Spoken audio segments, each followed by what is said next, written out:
Hey everybody.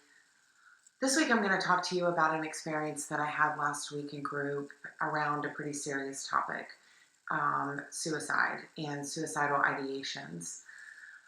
Most people are probably aware that suicide is a real issue here in the United States as it is across the entire globe. And when someone suffers with an eating disorder, it typically is not just an eating disorder, as I've shared before. There is a comorbidity that goes with that. And unfortunately, suicide attempts, suicidal ideation, self injury are a part of the eating disorder world. And to hear a patient talk openly about their struggle with that is really disheartening.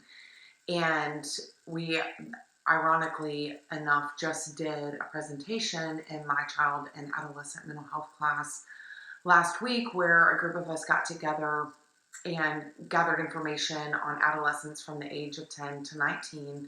And we conducted a public service announcement video for that class. And what I learned in doing that research was that in 10 to 14-year-olds in the last decade, suicide has risen 176%. And in adolescents aged 15 to 19, that rate has increased by 76%.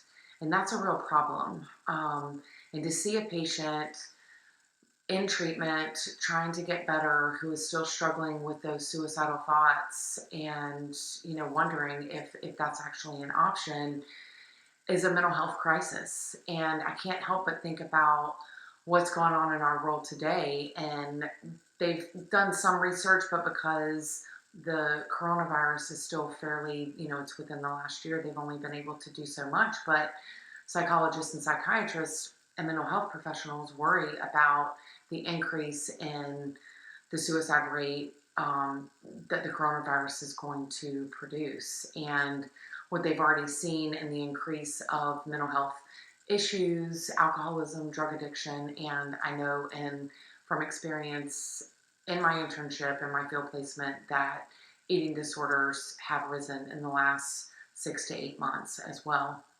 So this is a topic that has become more talked about in the last 5 to 10 years, but it is still one that is such a serious issue and such a serious problem that a lot of people know that it exists, but I don't know if they understand to the capacity that it is happening.